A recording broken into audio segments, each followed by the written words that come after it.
Let's bring it down. What is an LLC? What's happening, YouTube? My name is Matt Faircloth, and my company is called the DeRosa Group, and we're a company dedicated to transforming lives through real estate. Lawyers want to charge you a lot of money to teach you what an LLC is, so I'll just lay it down for you. With LLCs, allows you to pass those losses from the investment right to you. A lot of people ask me about putting their primary into an LLC. Here's why you don't want to do that. If you house hack your way to freedom, eventually you're going to not qualify for a mortgage anymore. Playing with fire, but you can do it. No cash out of your own pocket to transfer the mortgage into the LLC.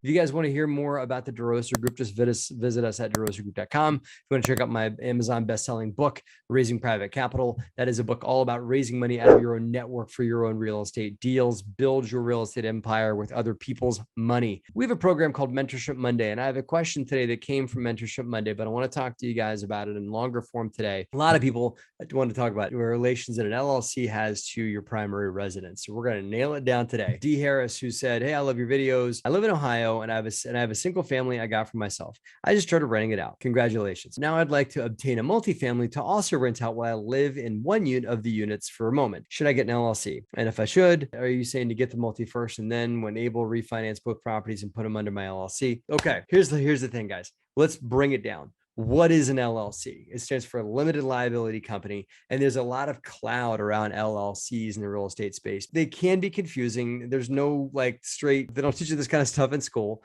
Lawyers want to charge you a lot of money to teach you what an LLC is. So I'll just lay it down for you. Here's why an LLC is a great real estate vehicle. Let's start there. LLCs are pass-through vehicles. And that means that I can have the protection an LLC gives me, meaning like if somebody sues my company, if they slip and fall, or if they decide they're going to try and take the real estate, if they want to sue me or want to try and take the asset, the LLC protects me personally because it's not me that owns the property. I'm distancing myself from ownership and from liability of the property by putting it into an LLC. That's why people use LLCs. There are no tax advantages for an LLC versus owning things individually. It does not save you any money. It may cost you a little bit of money, but it's really a liability play. That's number one. And second thing LLCs do is they take the evidence of financing off of your personal credit report and put it onto an LLC. So when people run your credit, they're not going to see that you've got a bunch of mortgages, and that'll pull down your credit score because that mortgage is now in the name of the LLC, even though it might be guaranteed by you as a personal guarantor. The mortgage is no longer in your name. So those are two reasons why LLCs are good: asset protection and also moving the financing off of your own personal name. Aside from that, LLCs really don't have very many benefits. They're pass-through entities. That's why people use LLCs and not C corporations or S corps or any other kind of stuff. S corp is a whole nother conversation, which we can use, and you can use S corp in a real estate business, but that's if you've got a fee structure and you don't have something that has a bunch of depreciation like real estate does. That's why LLCs are phenomenal, because real estate as an investment can depreciate. And that means that it gets written down in value. The standard write down is over 27 and a half years. You write down the physical structure, not the land, just the physical structure of the property. So for over 27 and a half years, or 1 divided by 27 and a half, you get to write that off over a period of time. What's great about LLCs is you are slowly writing off the property, and it's passing through down to your personal bottom line. So you can claim those losses against maybe other passive gains you may have. And you pay very little tax on real estate holdings until you sell it. And then unless you do a 1031 exchange, and that's a whole nother thing. Real estate is a holding investment, pays very, very little tax. That's why it's great. And so with LLCs, allows you to pass those losses from the investment right to you. And that's why a lot of people use them, because they allow them to have the tax leverage that real estate has while having asset protection. That's why people use LLCs, for no other reason than that. Okay, moving on. A lot of people ask me about putting their primary into an LLC or putting investments that they're going to live in into an LLC. Here's why you don't want to do that, right? There's asset protection and those kinds of things. And then there's just other advantages that you're giving up if you put a property you live in into an LLC.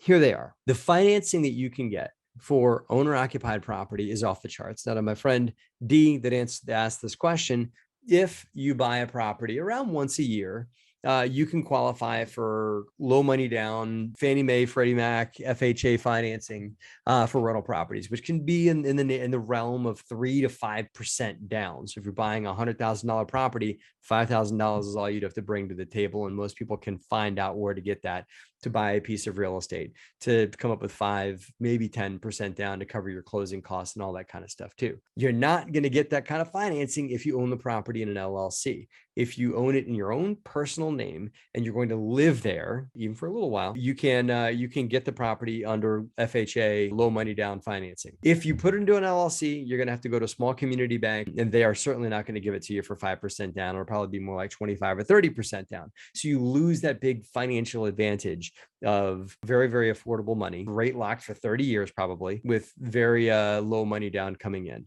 So if you want to live in the property for a little while, as you said, live in that for a minute, I think that's what you said. That was the term you used. I know what you're getting at there. You can move into the property and have full intention to live there, and you can live there for a while. There is nothing that says you can't. I mean, I would personally not feel good about closing on a property on Monday, moving it, air quote, moving in, and then moving out of it on Thursday and leasing out my unit. I suppose you could do that, but that kind of might like trace back to fraud, because if that's what you're going to do, you really never had the intention to live there to begin with. What I hear a lot of people doing is living in a rental property they're going to maybe own long-term and not live there forever, live there for a little while. And say you buy a 4-unit, you live in unit number 1, you rent out units number 2, 3, and 4, live there for 6 months, live there for a year. And you can't get another a Fannie Mae loan or any of those kind of low interest loans. You can't get those but for once a year anyway. So you might as well live there for a year, then move out, and then move into another house hack. That's the term for this. And that you can keep getting that low interest, low money down mortgage every time. That is not why you don't want to do that. I'll get to that in a second about refinancing and quitclaim deeding, because I talk about that on this channel as well, which we'll get to. But you certainly don't want to buy the property and form the LLC and then buy the property in the LLC if you're going to live there for any amount of time, right? Let's go to the next step. What you can do here, and this is what a lot of people do, you can, I said do, I know I did. You can live in the property, okay, for a little while, have it in your own name, move out, and then make it a long-term rental property. And if you want the asset protection, the 2 things I told you about, the slip and fall liability type of stuff, and you don't want to show up with a mortgage on your own personal name, because by the way, if you keep getting these mortgages in your own name, and if you house hack your way to freedom, buy a property year 1, live in there for a year, then buy a property, another property, live there for a year, you leave this trail of real estate. Eventually, you're going to not qualify for a mortgage anymore, because the bank is going to see all these mortgages in your own personal name. So eventually, you got to get them out of your name. The 2 benefits of the LLC, let's go over them one more time. Personal liability, slip and falls, lawsuits, that kind of stuff. There is a thing that you can either bankrupt or that is separate from you, that does not affect your personal credit, your personal assets, their ability to get to your stuff. That's the LLC. That's the vehicle that's separate. Number 2, it takes the debt out of your own personal name. So D, that is why that latter one is likely why you would eventually want to get that mortgage out of your name. Liability thing's a factor, but that's why there's umbrella insurance. There's other ways to mitigate liability. For people that have been doing this full time like I have, you wouldn't want all those mortgages on your own name. That's another reason why you want to refinance out. So the way you do that, let's say D lives in property A, the single family that they've got here. They move out and move into the multifamily. What they're going to do is after they close on that multifamily, and you said about putting them both in the LLC, it's more complicated, but you could do it that way too. You want to do something called a quitclaim deed. Like, I want to quit my job and I claim real estate as my path to financial freedom. Quitclaim. Put them together, one word, quitclaim. It was formed as an intention to solve errors on title and to change the name. Like, let's say you get married and you want to take your maiden name off, put your married name on, something like that on a property. You can also use it to change the name of something that you can to your own personal name to something you control, like an LLC. So you do a quitclaim deed. A lawyer or a title company will need to do that for you. Don't be going to quitclaimdeed.com or find somebody online. Get a real lawyer and a real title company to do it for you. It may cost you a couple $100, but it's worth it. Do that. And then at the same table with the same pen that you sign the paperwork with, you're going to refinance. So you line up a bank to refinance you into your LLC, and you're going to line up a lawyer and a title company to do that quitclaim deed for you. And then you're going to quitclaim deed it, and then you're going to refinance it into the LLC. So it's out of your personal name and then into the LLC. LLC right away. The reason why you don't want to leave it there why you don't want to leave it in the LLC for too long under the mortgage that you had under your personal name is you are now in breach of that mortgage because you've technically sold the property to a company, your LLC, and you've moved it over. You've moved title out of your name and into the LLC's name. The mortgage company would not be so happy. I've seen people do this for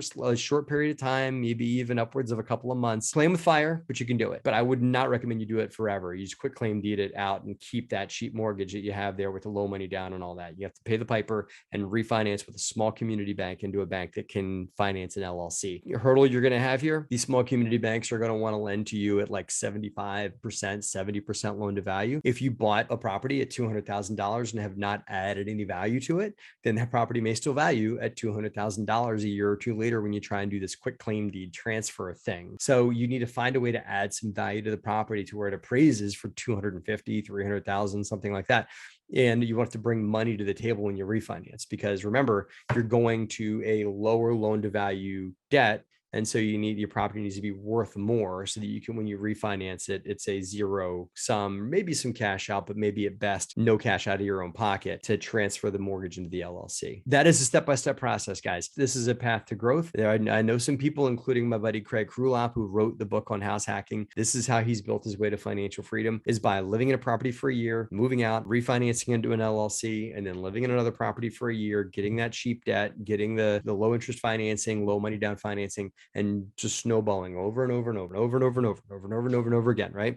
You can keep doing that over and over again, and that's how you roll. I hope that helps, guys, because I really, really care about you guys, and I want you guys to succeed, and I want you guys to get one of the paths to financial freedom, which is this, low money down debt and being willing to live in the property, do that for a year, and then just rinse and repeat over and over and over again. If you guys have real estate questions, I can answer them on the Mentorship Monday program or on longer form like I did just now by emailing them to helpme@derosagroup.com. That is helpme@derosagroup.com. If you guys want to get direct access to me and my team and be a part of our insiders community, go to derosagroup.com/insiders. It's a very affordable community with lots of cool stuff and courses and all kinds of fun things that we're doing there, and direct interaction with people. I will see you guys there.